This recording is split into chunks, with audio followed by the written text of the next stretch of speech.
Hi guys, Martin the Vlogger here from MartinTheVlogger.com/shop, your #1 place in the world for Can-Am Spyder and Ryker parts in the future Canyon as well. Today, installation on a brand new product that we have on our shop, a super bright light that goes under the front of Can-Am Spyder RT20 Plus. So every single model, every continent, Can-Am Spyder 20 Plus and present, of course, models, and AUX light. Why I put these two lights together? Because the installation and the logic is absolutely the same. However, with the AUX light, wait a second, minute, whatever, there is a tiny difference and somebody might be lucky, usually USA guys. So our lights, as I said, work on all Can-Am Spyder RT20 Plus models, every single continent. And in today's video, the installation, top tips. That's it. Enough of this bullshit. Let's get started. Before we will go to really in detail installation, if you are in the US, North America, you might be lucky when installing the AUX light. Only AUX light in today's installation. The front light, you will need to do everything else what you will see in today's video. But AUX light, basically everybody can check. Remove with a screwdriver the plastic cover that you will replace with your new light and have a look if there is a cable.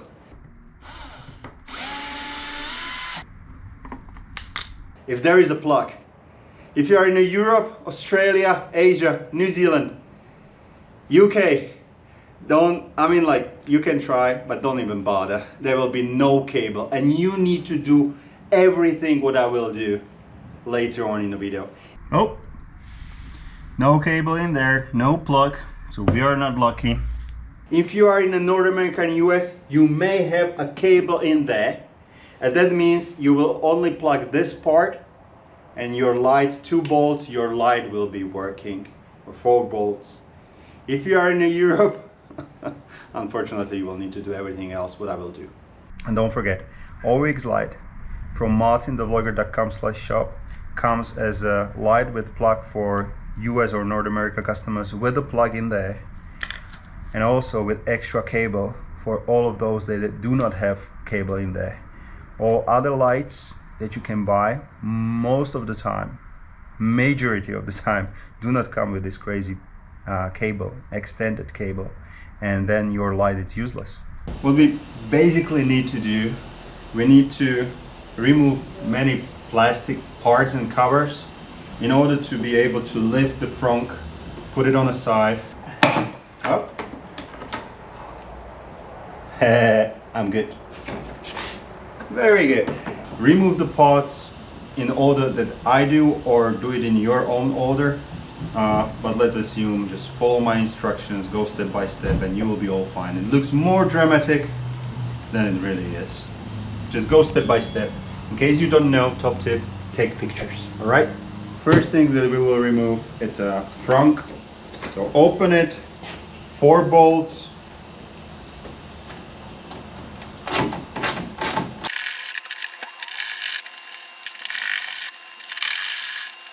Logically, when you remove the last bolt, the lid may fall off. So I'm holding it with my knee.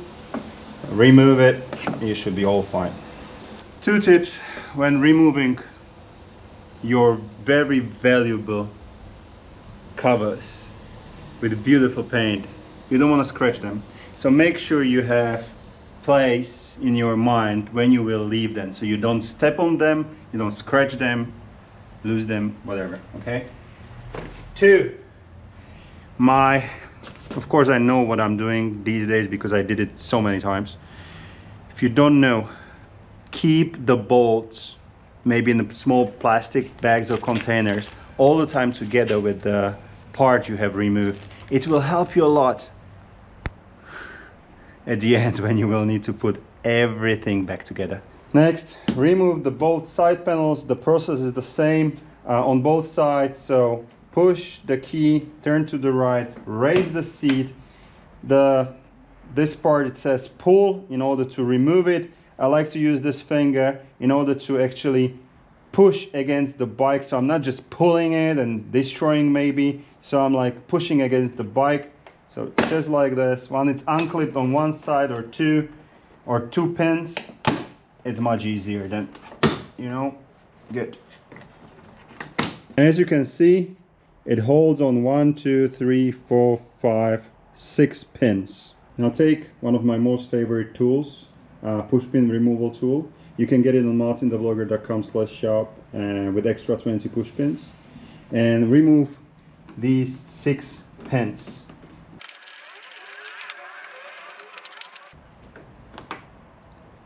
This part needs to go now, and basically it holds on a clips and 2 hooks here. You don't want to break these hooks, so start from here and again try to kind of pull and push against the bike and go one pin after the other, and when you are at the end, unhook it like this, okay?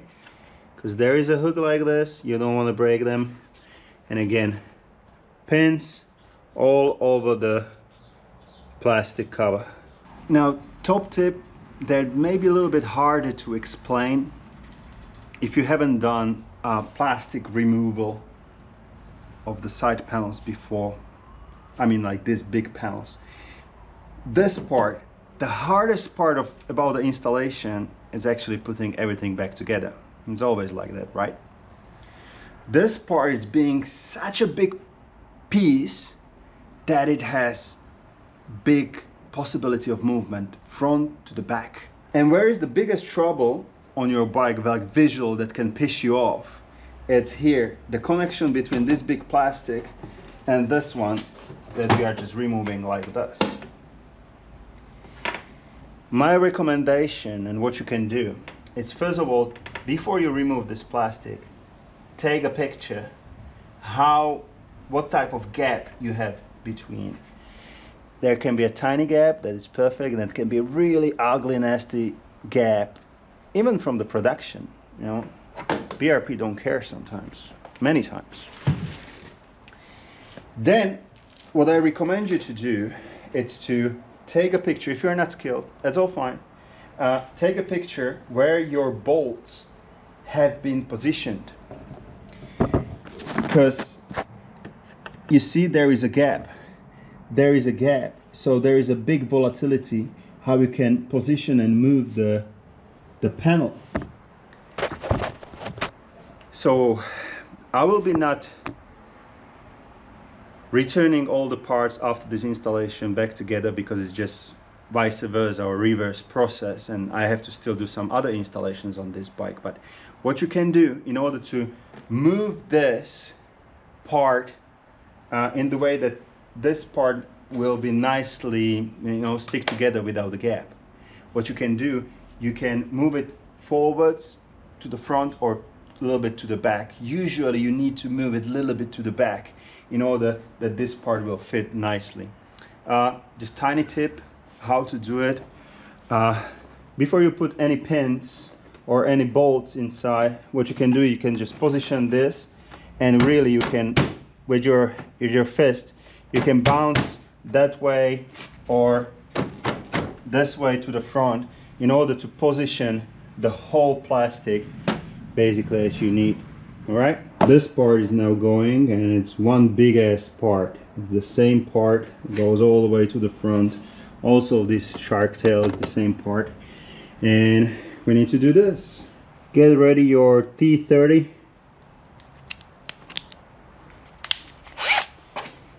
and remove 1, 2, 3 bolts.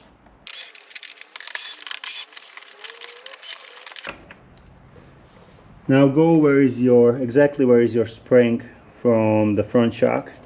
Under this red cover, in my case, there is a plastic holder that holds on 2 pins. Just push it towards inside of the bike, and it, let me see if I can show it to you.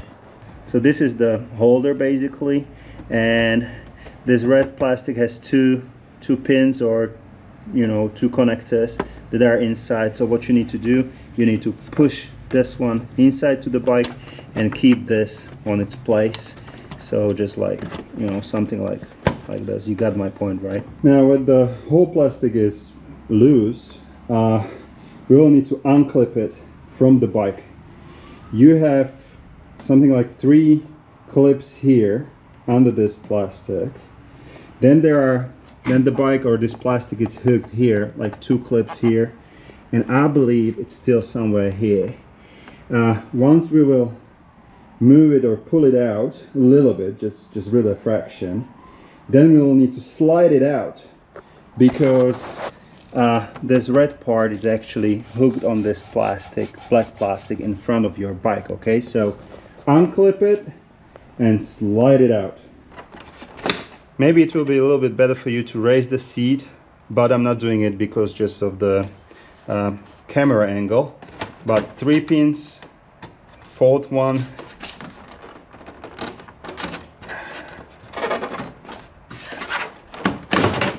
and now slide it out. Good. And put it somewhere where you know that you will not scratch it. All right. This part needs to go. Locking mechanism of the front trunk, we need to remove it. Use size 10, and you will need to unscrew it from the top and hold it from the bottom, because there is an end cap.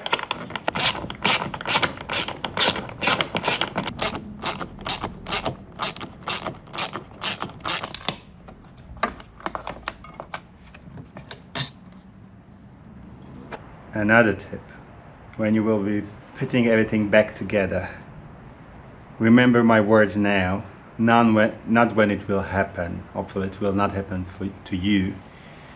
This end cap, you will need to put it the same way, you know, from underneath of the locking mechanism. It has tendency, especially when you are more tired, it has tendency to jump out of this stupid tool and go directly down in the middle of nowhere of your Spyder, and it will cause nothing more, nothing less than again to remove the frunk, the whole frunk, in case you would like to get there. Don't even bother to search where is the bed, it will be not there. You will need to literally lift again the whole front trunk in order to find this beige end cap. Just a tip. Yes, it happened to me many times. Keep your size 10 socket and remove 4 bolts. One that is connected to this big plastic, okay? 1, 2, 3, and 4. And you will hate me for this, but another tip. Before you will remove these bolts, you know, just take your wrench or with a socket and actually try to tighten it, and you will see that those bolts are not extremely tight. I mean, they are tight, but you cannot tie them in the way that they will not move. It's not possible. So do not over tie them when you will return them back. Okay, try to remember what is the pressure there, and that's the maximum you can do. Okay, do not over tie them when you will return them.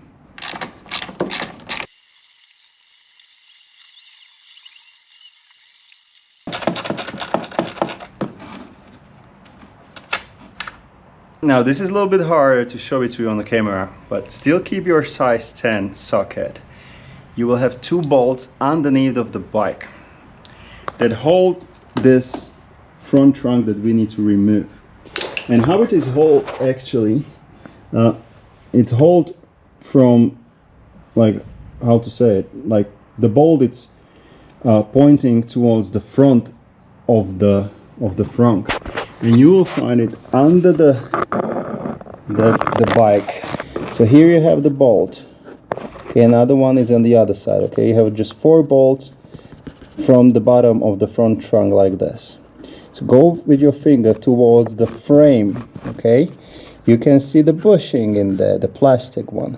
Actually, that one, it's held by a screw that it's from the side, somewhere here. Do you see it? I'm not sure if you can see it. It's this one. It's gold one, and it needs to be removed. Two of them, and I will not show it to you on the camera because it's useless.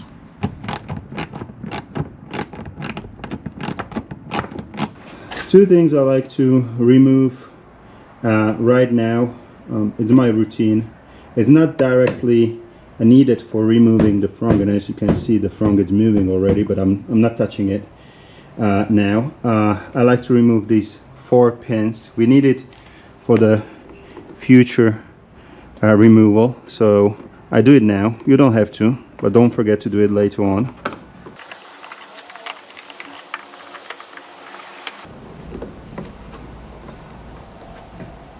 And the next thing is I like to remove, so here's the shark tail, as I call it, and there is one bolt, and of course in the same position there is the other bolt on the other side. I like to remove it. It's not related to, in order to again remove the front from the bike, but we will need to slip out this cover from the trunk, and we need to simply remove these 4 pins and those 2 bolts, and I do it in this part of the process of the installation.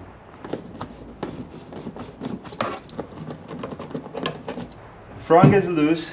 It basically holds in front on 2 quite wide hooks, but I'm still not removing it because there is plenty of cables connected to the front of the bike, or to the front. So let's go step by step and let's see if you'll not forget any. 1,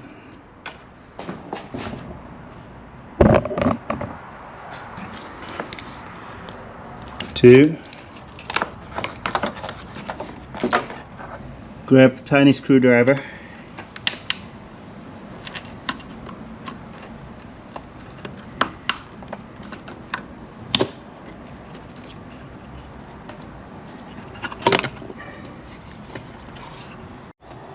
this cable can be a little bit tricky to unplug.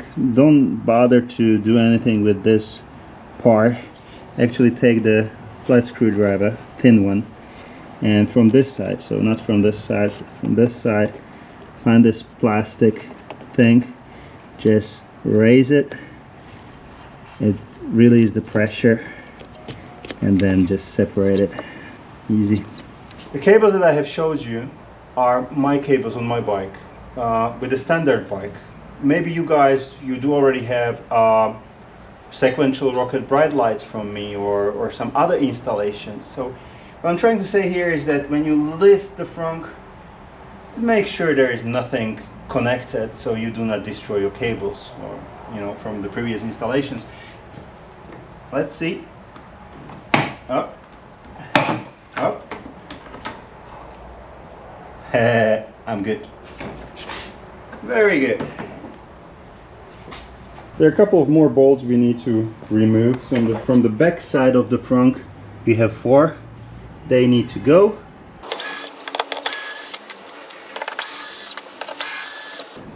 Now rotate the front, and from the bottom these 4 bolts, they need to go as well. If you haven't done it before, don't forget to remove the 4 pins and 2 bolts from the radiator side, and now separate the inner of the front with the front mask. Just fight it a little, and don't forget to unplug 2 cables. Don't forget to do that. There you go. 1. It's all fine. So the main reason why we had to dismantle everything is to get into this area, so we can connect cables from the AUX light or from the new bright light front. I don't know how we call it. So that's the main reason. let's start with the AUX light. It's extremely easy. So AUX light, 4 bolts, just rotate it.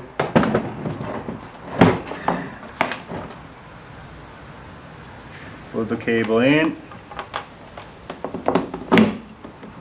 4 screws.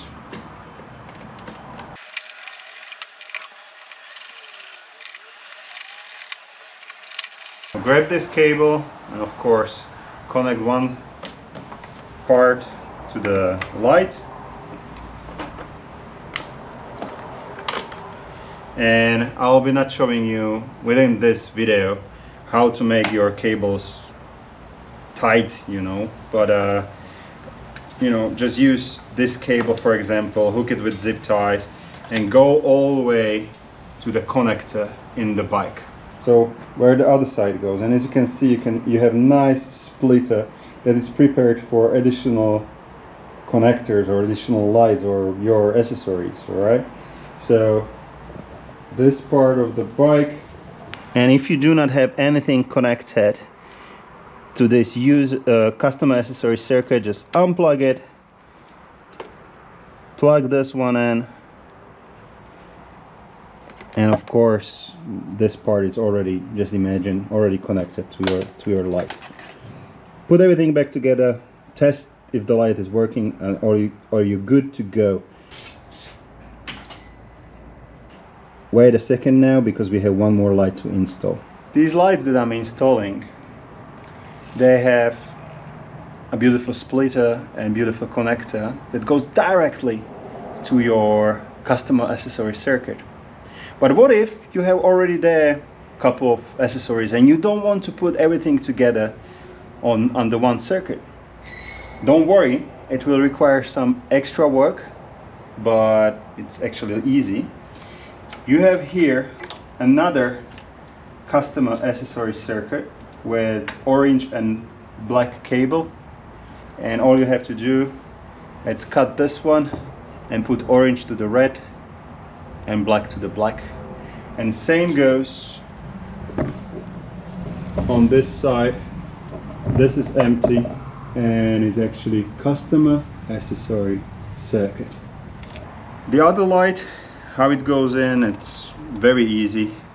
Basically we will replace this plastic cover. How to do it: just 2 bolts in here,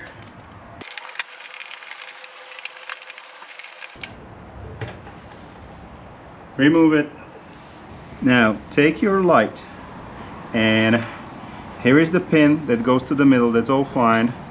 2 areas for your bolts that you have removed, that's all fine, but there is one area that is not designed, you know, that will go as a plug and play, so we will need to cut or drill a tiny hole for your cables. How I do it, I don't like to do any measurements. Basically I just have a look where I have the cables, I put marks and I drill the hole.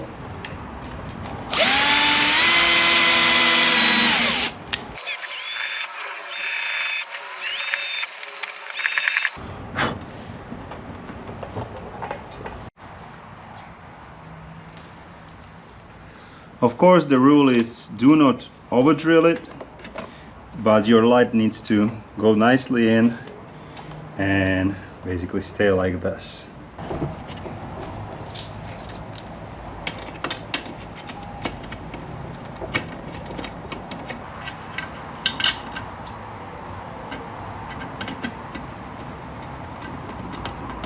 So once we have the cables through from the light, we need to connect them to this bulky part, okay, to another light. The reason you can see, it's obvious why it's not the same cable, right? Because we will need to drill a massive hole. So how to connect them together, or in the packaging you will receive solderless connectors. I have a separate video how to use them. By the heat they will melt, shrink around your cable, and also you have this metal or whatever part in the middle, so it you know, sends the electrical signal and connects. I have a separate video about this. You should receive it on your box together with this light, or if not, it's popping up somewhere over here, so you can have a look. So now red goes to the red, black goes to the black. Just connect these two cables. Oh yeah, and why you receive 3?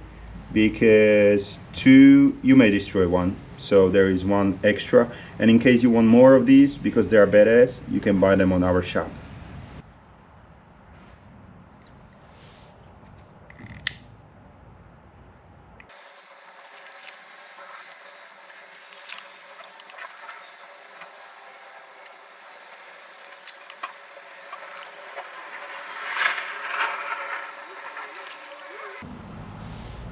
Now we have nice and waterproof connector without any soldering, and it's quite powerful connector. Don't be surprised in case you will receive a different color of these solderless connectors. It's all fine. Now we need to connect the other side.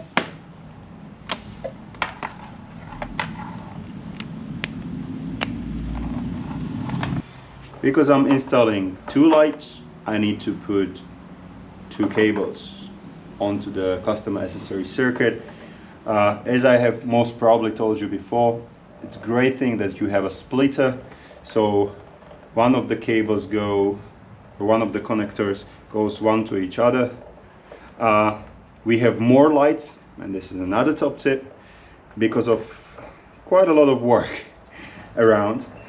Think about rocket bright light with a turn light functionalities, and also a kick club light. Whatever light you would like to put into the front, think first, because yeah, you need to do quite a lot of work. This custom accessory circuit can very easy hold these LED lights in terms of the power, so no problem whatsoever. So just connect it and it should work.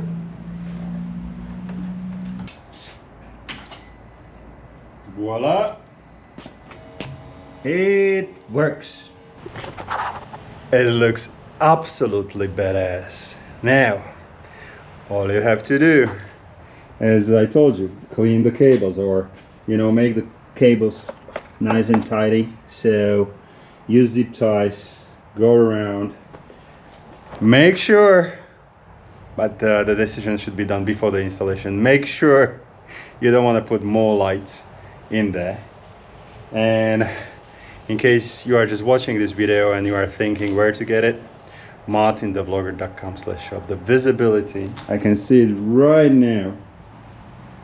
The visibility in the middle, finally, not only those side lights, but also like in the middle, you will be seen from the far distance, and it looks just gorgeous. Ah man, we should call it a glory light or something.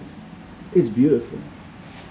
So MartinTheVlogger.com/shop. We ship worldwide, so that means yes, we ship US, North America, Australia, New Zealand, UK, Europe, you name it, we do it. Thank you very much guys for watching, and remember, buy yourself these lights or not, it's your call, but always have fun.